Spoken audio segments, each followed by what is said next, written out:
ओम मुनित्रयं नमस्कृत्य उक्तिः परिभाव्य च वैयाकरणसिद्धान्तकौमुदीयं विरच्यते। सर्वेभ्यः श्रोतृभ्यः नमः। अस्माभिः गतपाठे यद्यत् पठितं तद् एकवारं स्मरामः। वयं वैयाकरणसिद्धान्तकौमुदी इत्याख्यस्य ग्रन्थस्य तत्र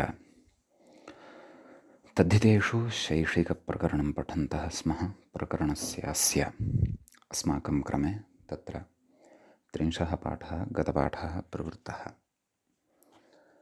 अस्मिन् 30 पाठे तत्र वयं सर्वादौ तावत् सूत्रं पठितवन्तः अभिजनश्च इति।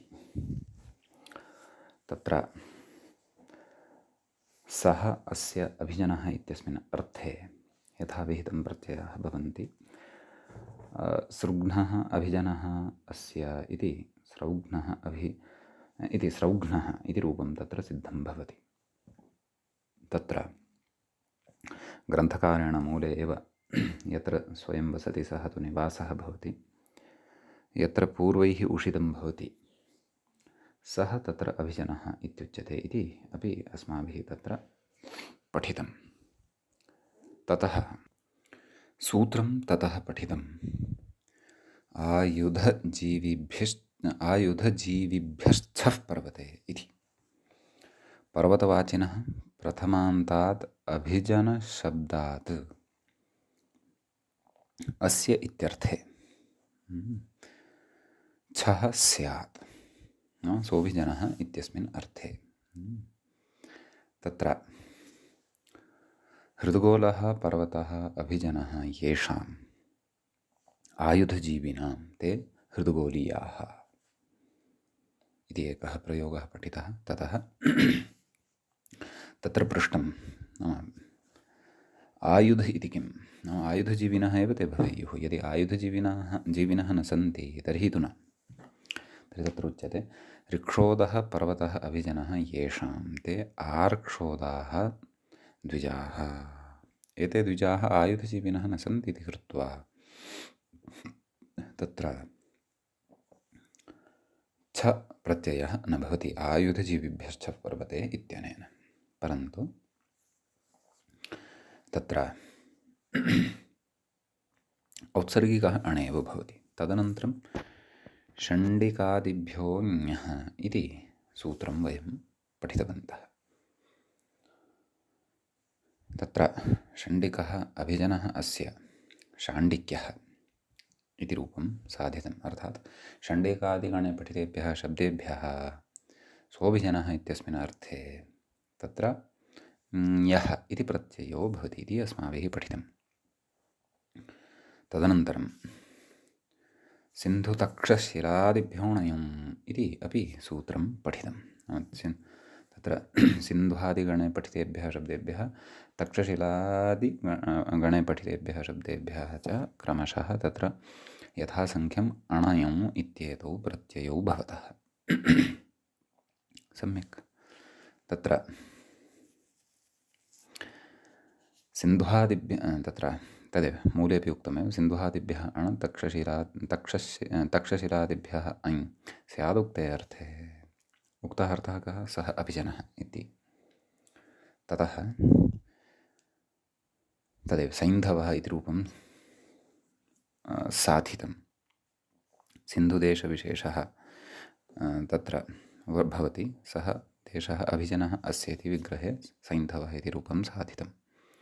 तक्षशिलानगरी अभिजनः अस्य इति ताक्षशिलः इति रूपान्तरं तत्र दृष्टं। तदनन्तरं तुदीसलातुर्वर्मतीकूचवाराढ्यण्डञ्यकः इति सूत्रम् अस्माभिः पठितं। तत्र तुदी इति शब्दात्, सलातुर् इति शब्दात्, वर्मती इति शब्दात्, कूचवार इत्यस्मात् च शब्दात् क्रमशः ढक्छण्डञ्यकः इति एते प्रत्ययाः अस्माभिः विहिताः। तत्र तुदी अभिजनः अस्य इति तौदेयः इति रूपं साधितं। ततः सालातुरीयः, वार्मतेयः, कौचवार्यः इत्यादीनि रूपाणि अपि साधितानि। तदुत्तरं सूत्रं पठितमस्माभिः भक्तिः। तत्र भज्यते सेव्यते इति भक्तिः इति उक्तमेव, तत्र सोऽस्य इत्यनुवर्तते इत्यपि अस्माभिः पठितं।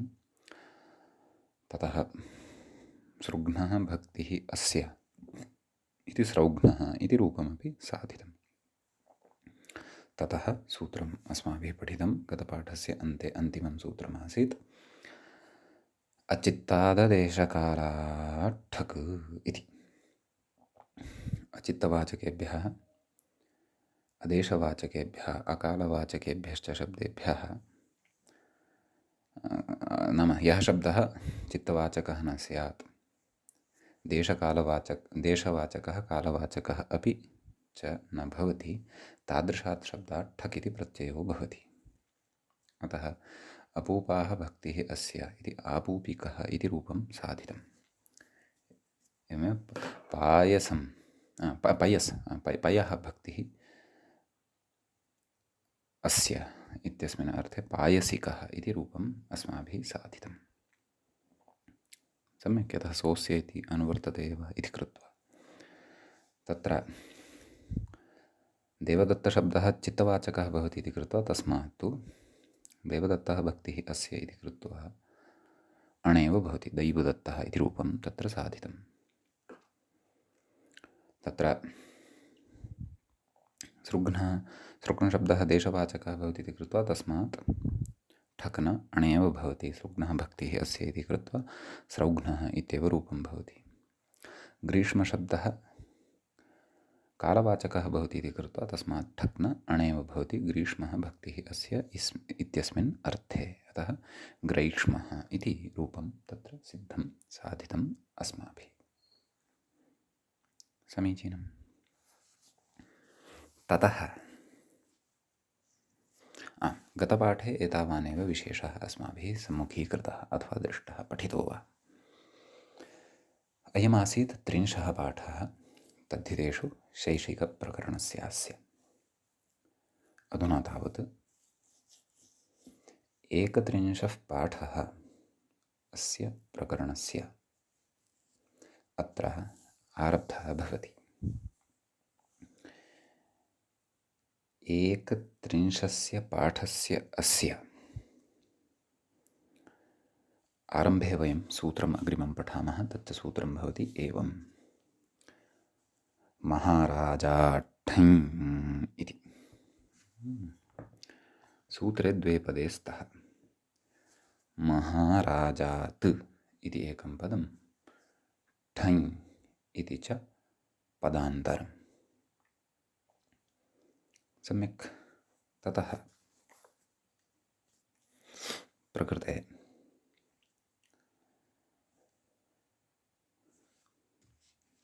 भक्तिः इति अनुवर्तते विगतसूत्रं। तदनन्तरं सोऽस्य निवासः इत्यस्मात् सूत्रात् सोऽस्य इति अनुवर्तते। प्रत्ययः परश्च ज्ञाप्रातिपदिकात् तद्धिताः प्राग्दिव्यतोण् समर्थानां प्रथमाद्वा शेषे इत्यादिकं सर्वमपि अत्र अनुवर्तते। ततः सूत्रार्थः अस्माभिः कर्तव्यः। व्याख्याता किं कथयति तत् पश्यामः। सोऽस्य भक्तिः इत्यर्थे इति शेषः, नाम अस्मिन् अर्थे प्रकृते महाराज इत्यस्मात् शब्दात् ठञ् इति प्रत्ययो भवति। सम्यक्। नाम भक्तिसमानाधिकरणवाचकः यः महाराज इति शब्दः वर्तते, तस्मात् प्रथमान्तात् षष्ठ्यर्थे प्रथमान्तात् तत्र ठञ् इति प्रत्ययो भवति। समीचीनं। किं रूपं? महाराजिकः इति रूपं साधितं। महाराजिकः, न तु महाराजिकः। महाराजिकः, मकारात् परतः आकारः अस्ति।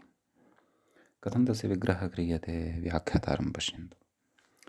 महाराजो भक्तिः अस्य इति विग्रहः, एवं खलु?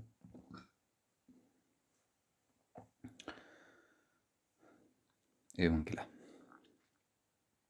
तर्हि महाराज इति प्रथमान्तात् भक्तिः अस्य इत्यस्मिन् अर्थे महाराजा ठञ् इत्यनेन सूत्रेण ठञ् प्रत्ययो भवति। महाराज ठञ् ठञ् अस्ति ञित् इति कृत्वा ञित्वात् आदिवृद्धिः भवति। मकारोत्तरवर्तिनः अकारस्य स्थाने आ इति आगच्छति। महाराज ठस्य इकादेशः महाराज इक। जकारोत्तरवर्तिनः अकारस्य लोपः महाराज इक महाराजिक।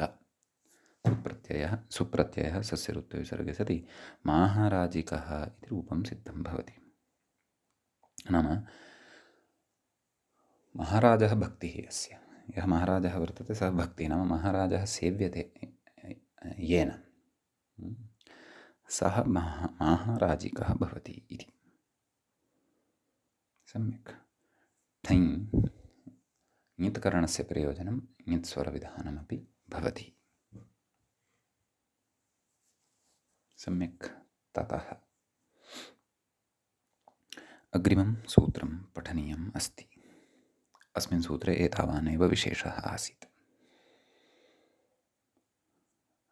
अग्रिमं सूत्रं भवति अपि च महाराजाठञ् इति सूत्रात् आरभ्य तद्धितेषु शैशिकप्रकरणस्य 31 पाठः अपि आरब्धः भवति इति अपि प्रायः उक्तमेव भवतु। अग्रिमं सूत्रं भवति वासुदेवार्जुनाभ्यां वुन् इति। तत्र सूत्रे द्वे पदे स्तः। वासुदेवार्जुनाभ्याम् इति एकं, वुन् इति च अपरम्। वासुदेवार्जुनाभ्याम् इति पञ्चमी विभक्तेः द्विवचनान्तं रूपं भवति। वुन् इति प्रथमाविभक्तेः एकवचनान्तं रूपं भवति। वासुदेवश्च अर्जुनश्च वासुदेवार्जुनौ ताभ्यां वासुदेवार्जुनाभ्यां। समीचीनं। पञ्चमी विभक्तेः द्विवचनम् इति उक्तमेव। प्रकृतसूत्रं प्रति भक्तिः, सोऽस्य निवासः, सः क्षन्तव्यः सोऽस्य निवासः इत्यस्मात् सोऽस्य निवासः, प्रत्ययः परश्च ज्ञाप्रातिपदिकात् तद्धिताः प्राग्दिव्यतोण् समर्थानां प्रथमाद्वा शेषे इति सर्वमपि अनुवर्तते। व्याख्याता किं कथयति पश्यन्तु। सोऽस्य भक्तिः इत्येव। अर्थात् तत्र वासुदेव अपि च अर्जुन इति आभ्यां शब्दाभ्यां प्रथमान्ताभ्यां सोऽस्य भक्तिः इत्यस्मिन् अर्थे तत्र वुन् इति प्रत्ययो भवति। उदाहरणं पश्यामः। प्रथमम् उदाहरणमस्ति वासुदेवकः इति। एवं खलु। तत्र वासुदेवः भक्तिः अस्य इति विग्रहो भवति। समीचीनम्। तत्र अस्मिन् विग्रहे अस्मिन् अर्थे वासुदेव इति शब्दात् वुन् प्रत्ययः वुनः वु अवशिष्यते। तस्य स्थाने युवोरनाकौ इत्यनेन सूत्रेण अकादेशो भवति। वासुदेव अक यस्येति चैत्यनेन भत्वात् वकारोत्तरवर्तिनः अकारस्य लोपः भवति। वासुदेव अक वासुदेवक। ततः सुप्रत्ययः सस्य ऋत्वे विसर्गे सति वासुदेवकः इति रूपं सिद्ध्यति। ततः प्रयोगान्तरमत्र अस्ति अर्जुनकः। सम्यक्। कथं तत्र विग्रहः इति चेत् अर्जुनः भक्तिः अस्य। एवं खलु। इत्यस्मिन् अर्थे अर्जुन इति शब्दात् प्रथमान्तात् वुन् प्रत्ययः अकादेशः नकारोत्तरवर्तिनः यस्येति चैत्यनेन लोपः अर्जुनक सुप्रत्ययः सस्य ऋत्वविसर्गे सति अर्जुनकः इति रूपं तत्र भवति सिद्धम्। समीचीनं। रूपयोः सिद्धिः कृता। अत्र व्याख्यात्रा कश्चन विशेषः अस्ति उच्यमानः। सः कः विशेषः? सः अग्रे अधुना अस्माभिः पठनीयः वर्तते। कथयति, ननु वसुदेवस्य अपत्यम् इत्यर्थे ऋष्यन्धकवृष्णिकुरुभ्यश्च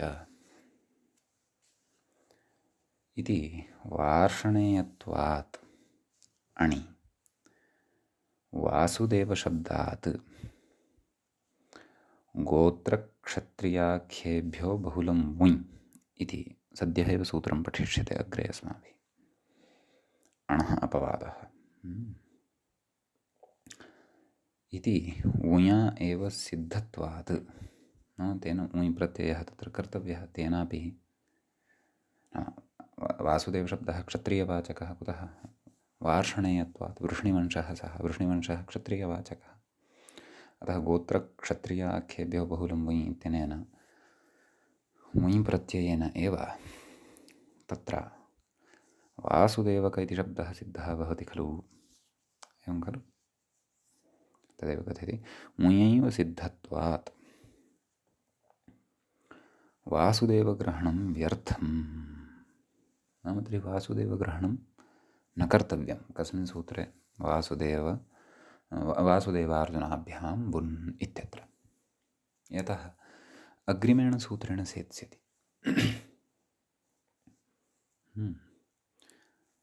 इति चेत् सत्यं। भवता शङ्का स्वपक्षात् सम्यगेव कृता।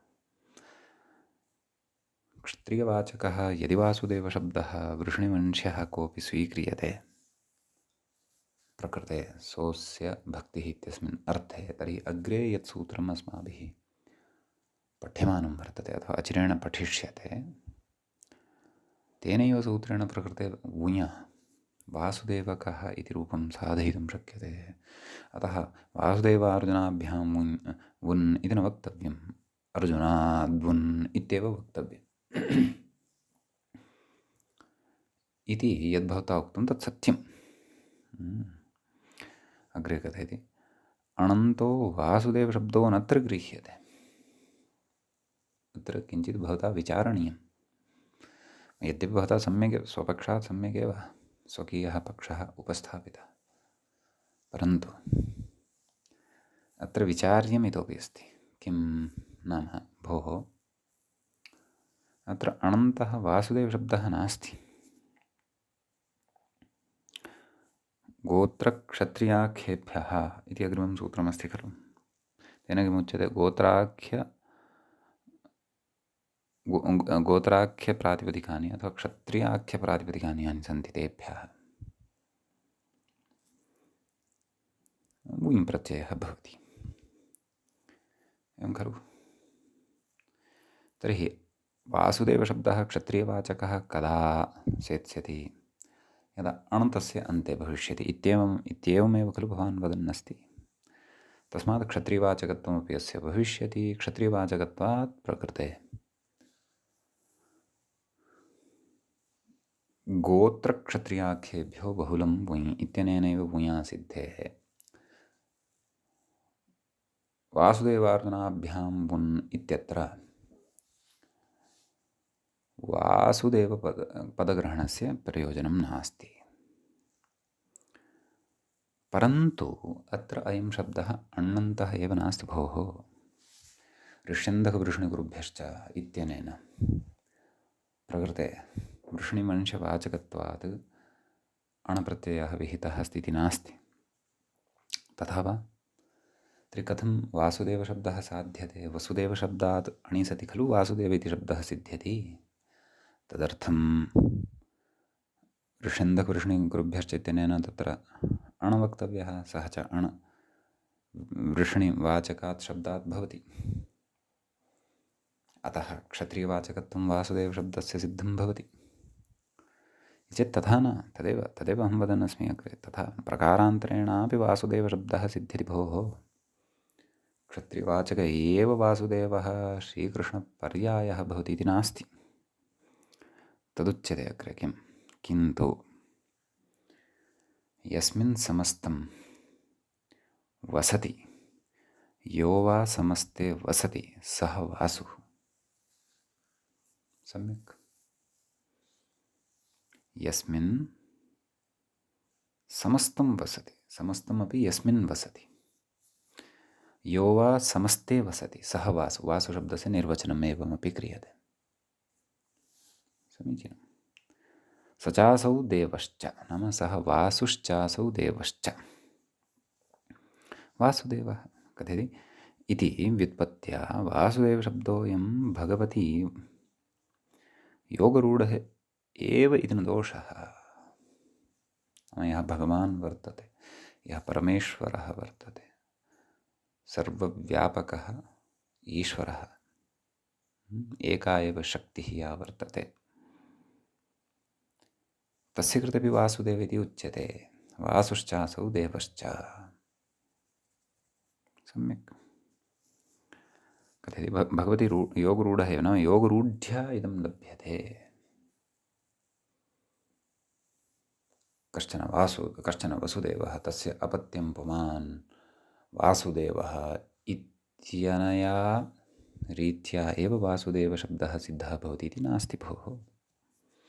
प्रकारान्तरेण वासुदेवशब्दः सिद्ध्यति, स च अत्रोक्तः। सम्यक्। इदञ्च मया स्वयमेव नोच्यमानं वर्तते, भाष्ये अपि उक्तं वर्तते। अतः कथयति किम् उक्तञ्च भाष्ये किं नैषा क्षत्रियाख्या संज्ञैषा तत्र भवतः। एषा क्षत्रियाख्या संज्ञा नास्ति। यत् गोत्रक्षत्रियाख्येभ्यो बहुलं वुञ् इत्यनेन वुञा एव वासुदेवक इति शब्दस्य सिद्धिः स्यात्। अयं तु क्षत्रियवाचकभिन्नशब्दः वर्तते। वासुश्चासौ देवश्च ईश्वरपर्यायः। सम्यक्। अतः उत्तरसूत्रेण, नाम गोत्रक्षत्रियाख्येभ्यो बहुलं वुञ् इत्यनेन वासुदेवशब्दात् वुञ् प्रत्ययः भवितुं नार्हति। कुतः? सोऽयं क्षत्रियवाचकः नास्ति इति कृत्वा, अतः वासुदेवार्जुनाभ्यां वुन् इत्यस्मिन् सूत्रे वुनः ग्रहणं तत्र कर्तव्यमेव इत्युच्यते। समीचीनम्। इति एतावान् विशेषः अस्मिन् सूत्रे वर्तते। कश्चन विशिष्टः विचारः च अत्र कृतः व्याख्यात्रा भाष्यस्य विचारम् पुरस्कृत्य। भाष्यम् अस्मिन् विचारे प्रमाणरूपं, प्रमाणभूतं भवति। अस्तु। ततः अपि च एवमेव अर्जुनशब्दः यः वर्तते तस्यापि अर्थान्तराणि भवितुमर्हन्ति। वा न वा? नाम तत्र श्रीकृष्णेन सह, अथवा श्रीकृष्णस्य पितृषुसुः पुत्रः अर्जुनः महाभारते प्रसिद्धः नायकविशेषः अथवा वीरविशेषः। तदतिरिक्तः शब्दः अपि अत्र स्वीकर्तव्यः, अन्यथा क्षत्रियवाचक अग्रिमसूत्रेणैव पुनः तत्र, परन्तु अग्रिमसूत्रेण सिद्धिः न स्यात्। यतः अग्रिमसूत्रेण चेत् वुञा आर्जुनकः इति रूपं सिद्धं स्यात्। अर्जुनकः इत्यपि प्रयोगः अपेक्षितः। यतः वुञ् ञकारः आदिवृद्धिनिमित्तभूतः, ऊनि तु आदिवृद्धिनिमित्तभूतः यः कोऽपि नास्ति। एवं खलु? ततः तत्र अस्तु। तर्हि नाम अर्जुनशब्दस्यापि भिन्नार्थः तत्र स्वीकर्तुं शक्यः। अथवा सोऽपि भवितुमेव अर्हति। यथा अर्जुनकः इति प्रयोगोऽपि अपेक्षितः अस्ति। भवतु। अग्रे सूत्रं वर्तते किं गोत्रक्षत्रियाख्येभ्यो बहुलं वुञ् इति। तत्र सूत्रस्य पदच्छेदः द्रष्टव्यः। गोत्रक्षत्रियाख्येभ्यः इति पञ्चमी विभक्तेः बहुवचनान्तं रूपं भवति। ततः अग्रिमं पदं भवति बहुलं तत्र।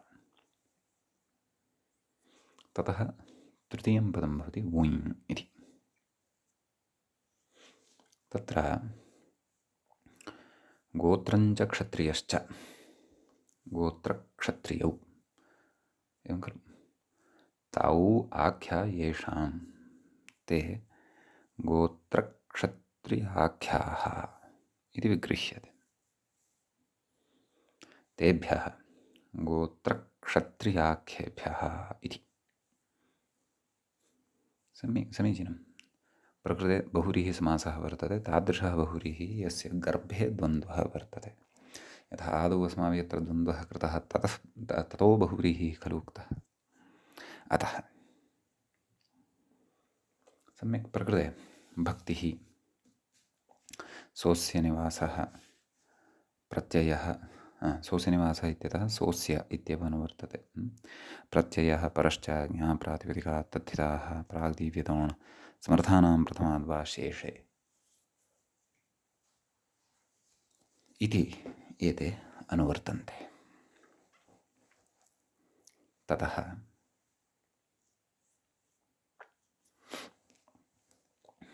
तत्र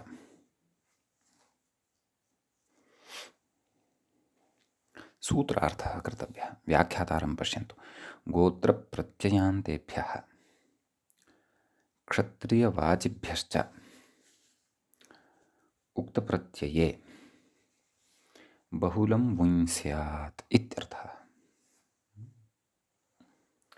बहुलं तत्र बहुलशब्दस्य अर्थान् वयं जानीमः। क्वचित् प्रवृत्तिः क्वचिदप्रवृत्तिः इत्यादि। तर्हि गोत्रप्रत्ययान्ताः शब्दाः अत्र अपेक्षिताः, क्षत्रियवाचकाश्च शब्दाः अत्र अपेक्षिताः। तेभ्यः प्रकृतसूत्रेण वुञ् प्रत्ययः विधेयः। व्याख्याता स्मारयति इह न पारिभाषिकं गोत्रम् इति।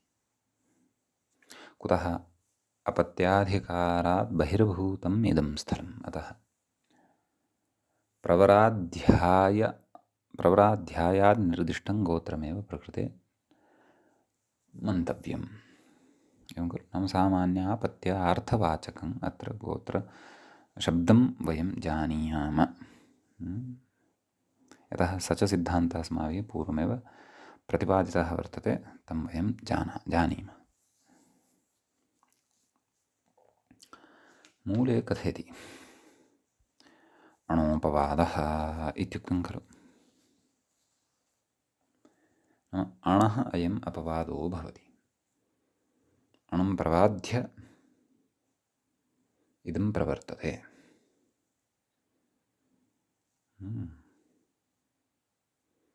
कथयति अग्रे च परत्वात् छं बाधते। छं बाधते इत्यत्र व्याख्याता कथयति औपगवक इत्यादौ इति शेषः। नाम औपगवक इत्यादौ तत्र छप्रत्ययस्य बाधं कृत्वा इदं प्रवर्तते।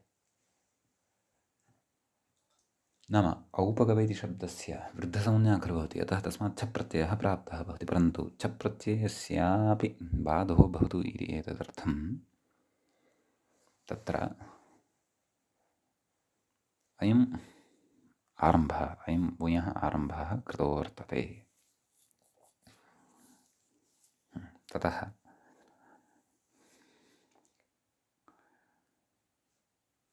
उदाहरणं द्रष्टव्यम् अस्ति। प्रथमम् उदाहरणं वयं मूले पश्यामश्चेत् ग्लुचुकायनिः भक्तिः अस्य। अत्र किम् अनुवर्तते तदपि दृष्टमेव खलु। भक्तिः सत्यं दृष्टं। तर्हि ग्लुचुकायनिः भक्तिः अस्य इति ग्लौचुकायनः इति। एवं किल? इदं गोत्रप्रत्ययान्तस्य उदाहरणं भवति। एवं किल? तर्हि ग्लुचुकायनि तत्र कथयति व्याख्याता प्राचामवृद्धात् भिन्बहुलम् इति खलु सूत्रं पठितं पूर्वम्। इति फिनि ग्लुचुकायनि शब्दः नाम ग्लुचुकायन इति शब्दात् ग्लुचुक इति शब्दात् भिन् प्रत्यये सति ग्लुचुकायनिः इति रूपं खलु सिद्धं भवति।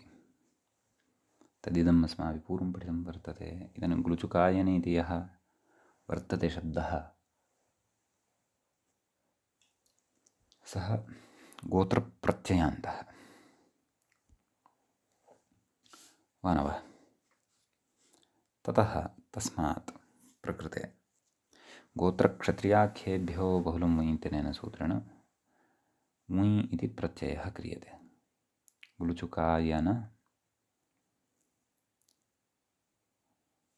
ग्लुचुकायनि मुञ् मुञः अकादेशः नाम वु इत्यस्य अकादेशः ञत्वादादिवृद्धिः। ग्लौचुकायनि अक तदनन्तरं नकारोत्तरवर्तिनः इकारस्य लोपः ग्लौचुकायन अक ग्लौचुकायनक। ततः सुप्रत्ययः सस्य ऋत्वविसर्गे सति ग्लौचुकायनकः इति रूपं तत्र भवति सिद्धम्। समीचीनम्। ततः इति तु गोत्रवाचकात् अथवा गोत्राख्यात् प्रातिपदिकात् मुञः उदाहरणम् अस्माभिः दृष्टम्। इदानीं क्षत्रियवाचकात् शब्दात् मुञः उदाहरणं सोऽस्य भक्तिः इत्यस्मिन् अर्थे पश्यामः। तत्रोदाहृतं नाकुलकः इति तत्रोच्यते व्याख्यात्रा क्षत्रियाख्योदाहरणम् इति। नाम इदमुदाहरणं क्षत्रियाख्यं वर्तते।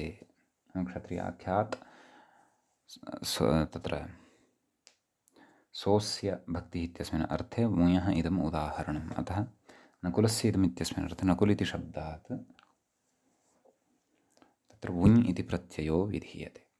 नकुल वुञ् ञत्वात् आदिवृद्धिः नाकुल भू भूस्थाने अकादेशः नाकुल अक। तदनन्तरं लकारोत्तरवर्तिनः अकारस्य यस्य चैतन्येन लोपः नाकुलक सुप्रत्ययः सस्य ऋत्वविसर्गे सति नाकुलकः। तर्हि यस्य नकुले यस्य भक्तिः नकुलः भवति सः नाकुलकः भवति। यस्य भक्तिः ग्लुचुकायनिः भवति सः ग्लौचुकायनकः भवति इत्यर्थः। व्याख्यात्रा तत्र स्पष्टतया उक्तमेव यत् क्षत्रियाख्योदाहरणमिदम् इति। एवञ्च उदाहरणयोः विषये व्याख्यात्रा उक्तम्। अग्रे कश्चन विशेषः उच्यमानः वर्तते मूले एव। किं कथयति पश्यन्तु। कथयति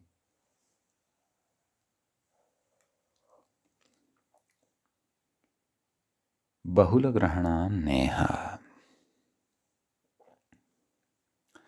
क्वचित् प्रवृत्तिः क्वचिदप्रवृत्तिः क्वचित् विभाषा क्वचिदन्यदेव इति खलु पठितं। क्वचित् अप्रवृत्तिः इत्यपि खलु अस्माभिरेव पठ्यते। अतः प्रकृते अस्मिन् प्रयोगे पाणिनः भक्तिः अस्य पाणिनीयः इति भवति खलु। तर्हि अत्र पाणिनः भक्तिः अस्य इति यदि पदं वयं पश्यामः तर्हि पाणिन इति योऽयं शब्दः वर्तते तस्य सिद्धिः अस्माभिः पूर्वं कृता एव वर्तते। तस्मात् शब्दात् छप् प्रत्ययः विधीयते। कुतः? वृद्धसंज्ञकः अस्ति पाणिनि इति शब्दः। एवं खलु। अपि च प्रकृते तद् गोत्राख्यत्वमपि अत्र गम्यमानम् अस्ति एव। एवं खलु। अतः पणिनः गोत्रापत्यम् इत्यस्मिन् अर्थः खलु पाणिनि इति शब्दः साधितः अस्माभिः। प्रकृते तु अपत्यं पौत्रप्रभृतिगोत्रम् इत्यपि अर्थः नास्ति गोत्रशब्देन। कुतः? तथा सिद्धान्तः अस्माभिः श्रुतः प्रतिपादितो वा वर्तते पूर्वम्। अतः प्रकृते पाणिन इति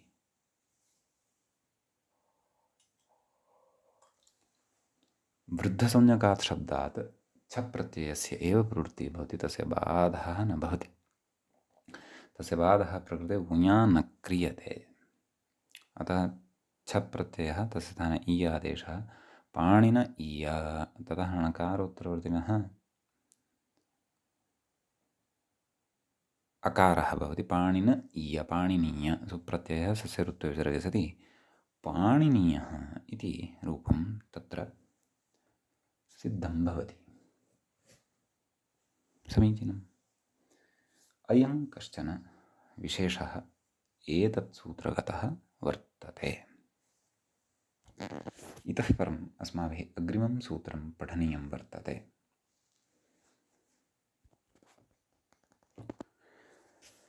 जनपदिनां जनपदवत् सर्वं जनपदेन समानशब्दानां बहुवचने इति अग्रिमं सूत्रं वर्तते। तत्र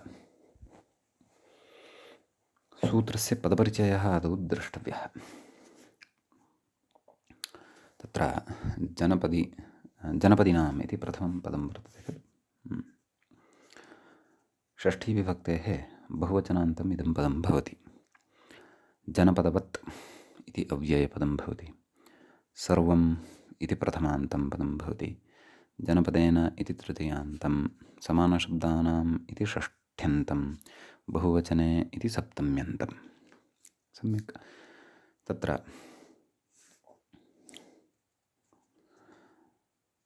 जनपदः येषाम् अस्ति इति जनपदिनः, तेषां जनपदिनाम् इति। समीचीनं। जनपद इव जनपदवत्। प्रथमस्य विग्रहः आदौ मया उक्तः जनपदिनाम् इत्यत्र। ततः जनपदवत् इत्यस्य कथं विग्रहः? जनपद इव अथवा जनपदः इव जनपदवत्, तेन तुल्यं क्रिया चेद्वतिः इति पठिष्यते अग्रे, तेन वति प्रत्ययः। ततः समानशब्दानाम् इत्युक्तं खलु। समानाश्च ते शब्दाः, समानशब्दाः तेषां, समानशब्दानाम् अस्य विग्रहः इत्थन्येयः बहुवचने। सम्यक्। इति अन्तिमं पदं दृष्टमेव। प्रकृतसूत्रं प्रति भक्तिः सोऽस्य निवासः इत्यतः सोऽस्य प्रत्ययः परश्च ज्ञाप्रातिपदिकात् तद्धिताः प्राग्दीव्यतोण समर्थानां प्रथमाद्वा शेषे एते लभ्यन्ते। एतेषाम् अधिकारः प्रकृते वर्तते इत्यर्थः। समीचीनं। ततः प्रकृते सूत्रार्थः कर्तव्यः वर्तते। किं कथयति व्याख्याता इति पश्यामः।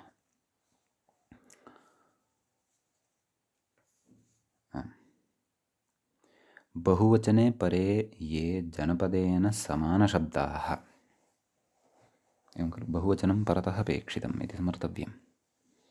तादृशबहुवचनपरकत्वे ये जनपदेन समानशब्दाः वर्तन्ते, अग्रे तत्र कथयति जनपदवाचिशब्देन समानः शब्दः, शब्दः न श्रवणं येषां तथाविधाः। एवं खलु जनपदेन समानशब्दाः नाम जनपदसमानशब्दाः इत्युक्तं खलु जनपदसमानशब्दानां विग्रहं कथयन्नस्ति व्याख्याता सरलीकृत्य नाम जनपदवाचिशब्देन समानः यः शब्दः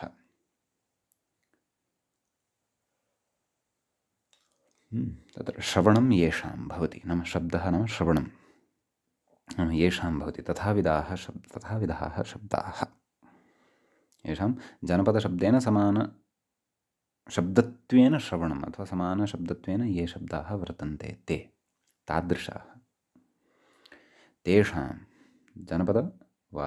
जनपदिनाम् इत्युच्यते तत्र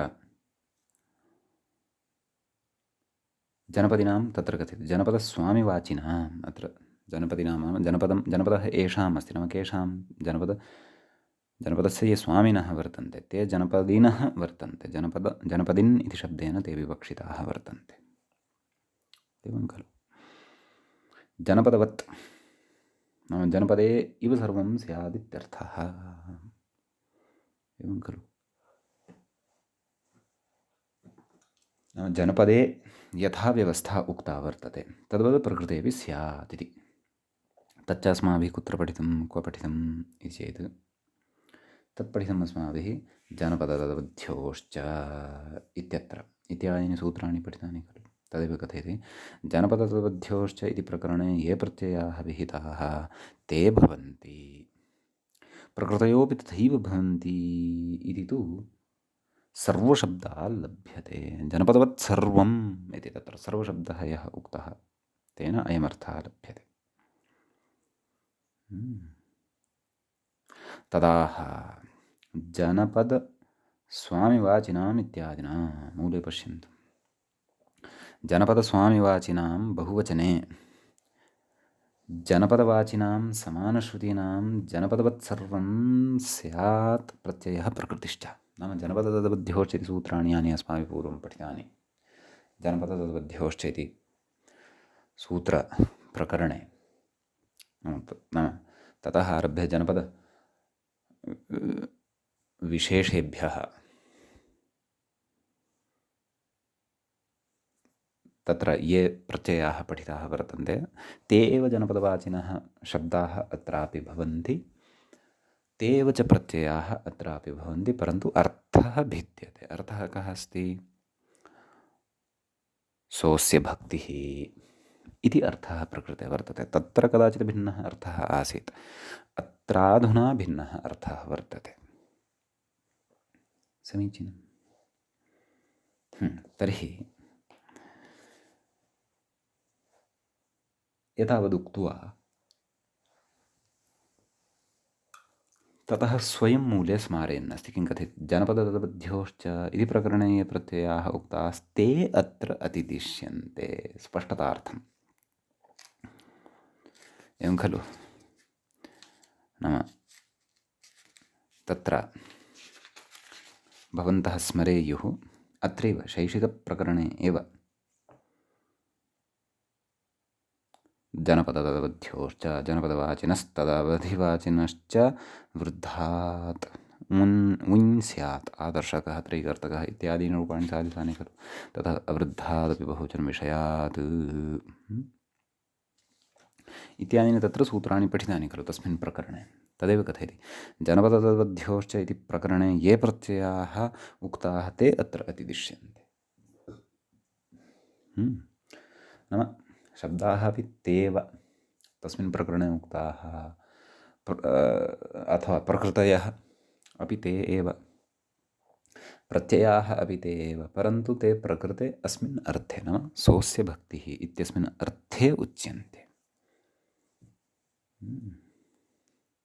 वा न वा अपि च अन्यदपि खलु उक्तं जनपदिनां जनपदस्वामिनः अत्र विवक्ष्यन्ते बहुवचने जनपदवाचिनां नाम तत्र बहुवचने परतः जनपदवाचकाः ये शब्दाः वर्तन्ते जनपदवाचिनां समानश्रुतीनां नाम जनपदवाचकशब्दैः सह समानत्वं येषां वर्तते नाम जनपदवाचकशब्दानाम् इव येषां शब्दानां श्रवणं भवति तेभ्यः जनपदवत् सर्वं भवति। सः प्रत्ययः वा प्रकृतिः वा तद् उदाहरणेषु स्पष्टीभविष्यति। उदाहरणानि दृष्ट्वा भवन्तः जनपदतद्बुद्ध्योश्च इति सूत्रं प्रति गत्वा पुनः द्रष्टुं शक्नुवन्ति यत् कथं कथं तत्र प्रकृतिषु प्रत्ययेषु च समानता वर्तते इति। ततः सूत्रार्थः इतोपि अस्माकं परिस्फुटो भवति। एवं खलु। ततः आम्, व्याख्यात्रा किमुच्यते तत् पश्यामः। अङ्गाजनपद इति दृष्टान्तार्थमिदं नाम मूले पश्यन्तु तत्र किमुक्तम् अङ्गाजनपदः भक्तिः अस्य आङ्गकः इति। दृष्टान्तार्थमिदं नाम तत्र यथा पठितं तद्वदेव अत्रापि शब्दाः स्वीकर्तव्याः इति दृष्टान्तप्रदानार्थं तथा विग्रहस्य आरम्भं करोति इति। कस्य आङ्गकः इति शब्दस्य प्रत्ययस्तु प्रकृते कः विधेयः वर्तते अस्माभिः तद् यथा तत्र प्रत्ययः विहितः तद्वत् अत्र प्रत्ययो विधेयः वर्तते। तद् उदाहरणे स्फुटीभविष्यति। तर्हि अङ्गाः जनपदः भक्तिः अङ्गाः जनपदः भक्तिः अस्य एवं खलु। तत्र कथ्यते अङ्गनाम्नां राज्ञां निवासः जनपदः अङ्गाः इति कथयति जनपदे लुपु इति चातुरर्थिकस्य लुपु। चातुरर्थिकप्रत्ययः यः तस्य प्रकृते लुप् भवति। नाम बहुवचने सः प्रत्ययः नाम अत्र न श्रूयते।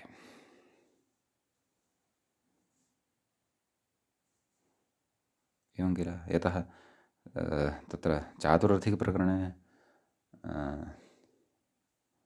चतुर्षु अर्थेषु तस्य निवासः इत्यपि खलु अर्थः वर्तते। अतः तदेव खलु अत्र उक्तम्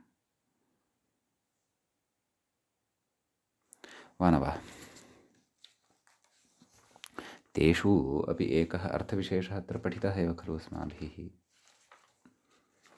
के चत्वारः तत्र अर्थाः इति चेत् तदेव तदस्मिन् अस्ति इति देशे तन्नाम्नि तेन निवृत्तं तस्य निवासः दूरभवश्च ओरञ् तस्य निवासः सोऽस्य निवासः अस्मिन् कश्चन भेदः वर्तते।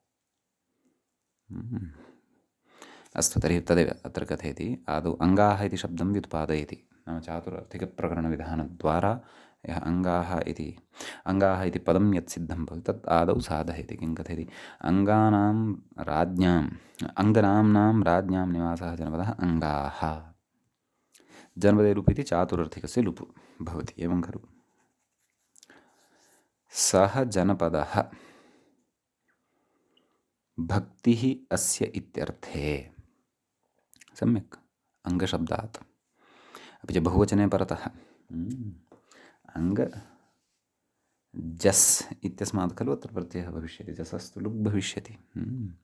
कथयति इत्यस्मिन् अर्थे जनपदतद्बुद्ध्योश्च इति ऊञ् प्रत्यये आङ्गक इति यथा जनपदतद्बुद्ध्योश्च इत्यनेन आङ्गक इति शब्दः यथा लभ्यते इति यथा भवति तथा अङ्गदेशस्वामिनः क्षत्रियाः अङ्गाः भक्तिः अस्य इत्यर्थे क्षत्रियवाचकात् अङ्गशब्दात् ऊञ् आङ्गक इति रूपमित्यर्थः। एतावान् अत्र अर्थः सन्निहितः वर्तते। सम्यक् न सः जनपदः भक्तिः अस्य इत्यस्मिन् अर्थे आङ्गकः इति रूपं यथा साधितं तदेव रूपमत्र नापेक्षितं। ततोपि अग्रे अत्र कश्चन अर्थः अपेक्षितः वर्तते। एवं खलु। तद् स्पष्टतया वदन्नेव अस्ति। सः जनपदः भक्तिः अस्य इत्यर्थे जनपदतद्बुद्ध्योश्च इति ऊञ् प्रत्यये आङ्गक इति यथा तथा अङ्गदेशस्वामिनः क्षत्रियाः अङ्गाः अङ्गदेशस्वामिनः ये अङ्गदेशस्य ये स्वामिनः वर्तन्ते क्षत्रियाः तेऽपि अङ्गाः क्षत्रियाः अङ्गाः ते भक्तिः अस्य खलु। जनपदः भक्तिः अस्य अङ्गाः भक्तिः अस्य इति भिन्नः विषयः। अङ्गदेशस्वामिनः भक्तिः अस्य इति भिन्नः अर्थः। एवं खलु। कथयति अङ्गाः भक्तिः अस्य क्षत्रियवाचकाद् अङ्गशब्दात् उञ् अङ्गशब्दात् उञ् आङ्गक इति रूपम् अर्थः इति रूपं सिद्ध्यति इत्यर्थः। अयमर्थः अत्र विशेषेण अवगन्तव्यः इत्यर्थः। एवं खलु। अत एव तत्र मूले उक्तं खलु किम् अङ्गाः जनपदः भक्तिः अस्य आङ्गकः, अङ्गाः क्षत्रियाः भक्तिः अस्य आङ्गकः इति अर्थद्वयमपि समानमेव रूपं भवति।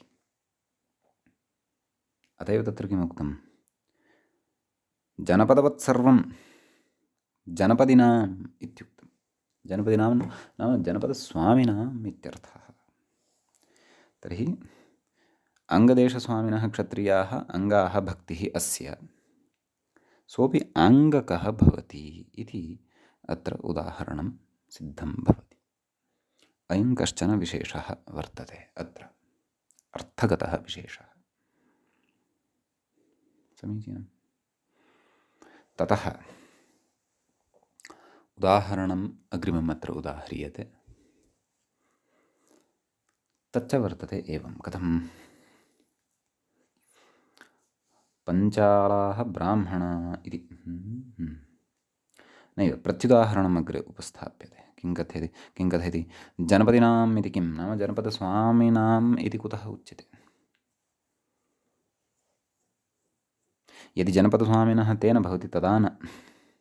तदेव कथयति पञ्चालाः ब्राह्मणाः भक्तिः अस्य इति पाञ्चालः इति तत्र उञ् न भवति। तत्र मूले किञ्चित् मम पुस्तके ब्राह्मण इत्यत्र ब्राह्मण इत्येव श्रूयते, तत्र आकारः अपि अपेक्षितः। समीचीनं। तदेव कथयति जनपदिनाम् इति किं नाम पञ्चालाः ब्राह्मणाः भक्तिः अस्य नाम पञ्चालजनपदस्य ये ब्राह्मणाः वर्तन्ते ते पञ्चालाः सन्ति, ते भक्तिः अस्य। सः पाञ्चालकः न भवति परन्तु पाञ्चाल एव भवति। तत्र औत्सर्गिकः अण एव स्वस्य भक्तिः इत्यस्मिन् अर्थे प्रवर्तते। अतः पाञ्चालः इत्येव। यदि जनपदिनाम् इति नोच्यते तर्हि जनपदस्वामिनः ये न सन्ति, ब्राह्मणाः कदापि स्वामिनः न भवन्ति, स्वामिनः राजानः एव भवन्ति। ब्राह्मणास्तु धर्मोपदेशकाः भवन्ति। सर्वेषां राजादीनामपि पूजकाः भवन्ति। एवं खलु। अतः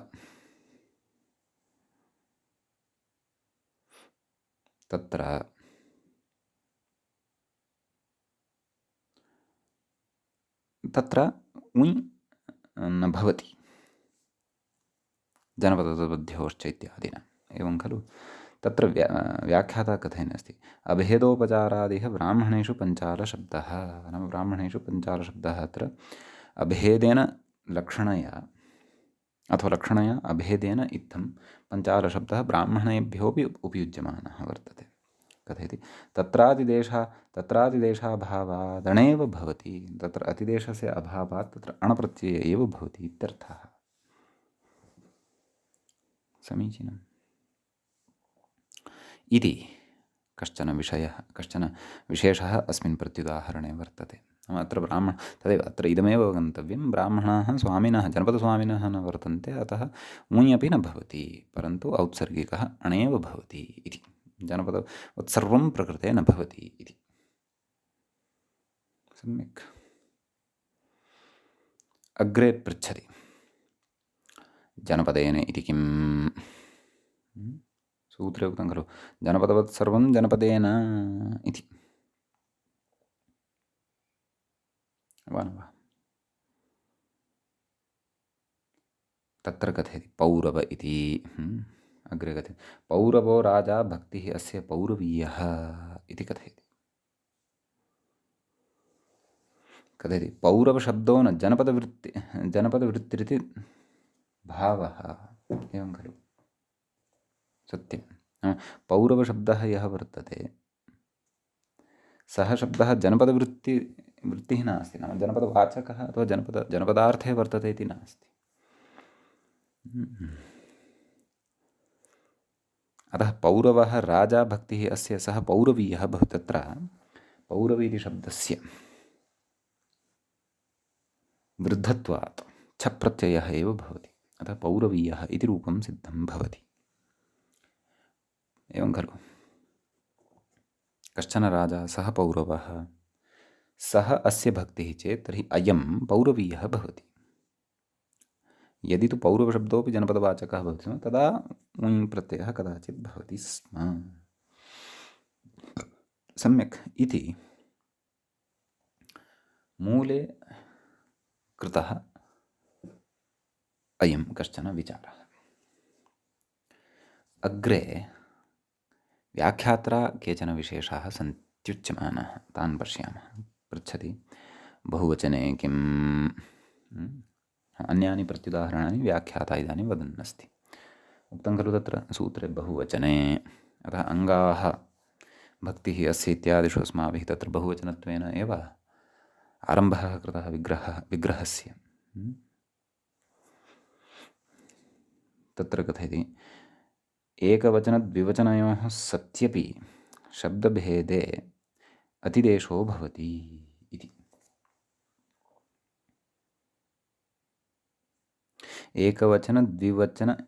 एकवचनद्विवचनयोः सत्यपि शब्दभेदे अतिदेशो भवति। यथा आङ्गो वा आङ्गौ वा भक्तिः अस्य आङ्गकः इति।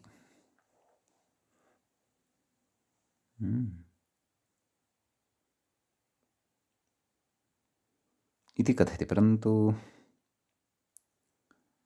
तथा कथं? बहुवचने परतः एव खलु। एकवचने द्विवचने यदि बहुवचने इति उच्येत तर्हि एकवचने अथवा द्विवचने तु अतिदेशः न स्यात् खलु। अतएव बहुवचने इत्युक्तं खलु। अन्यथा बहुवचने इति कथनस्य प्रयोजनं किम्? वा न वा? अतः अत्र एषा पङ्क्तिः चिन्त्या इति मम भाति। एवं किल? एकवचनद्विवचन किं कथयति? एकवचनद्विवचनयोः सत्यपि शब्दभेदे, शब्दभेदे सत्यपि अतिदेशो भवति। यथा आङ्गो वा आङ्गौ वा भक्तिः अस्य आङ्गकः इति। कथम् एवं?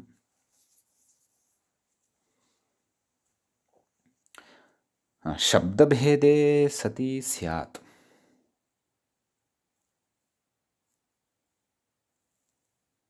परन्तु समानशब्दत्वं यदि वर्तते, किमुक्तं? जनपदस्वामिवाचिनां बहुवचने जनपदवाचिनां समानश्रुतीनां।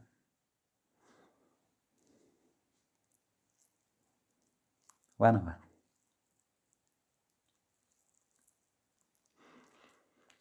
तर्हि प्रकृते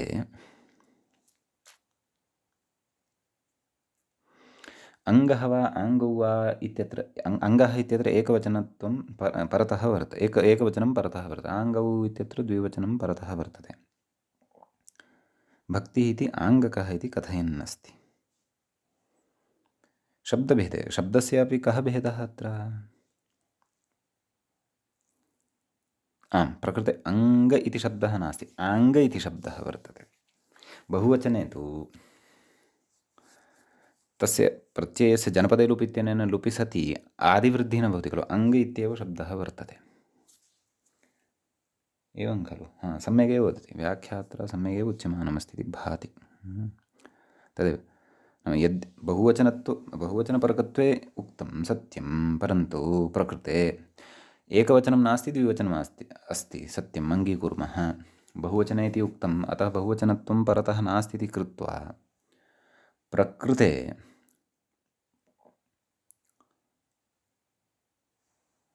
तत्र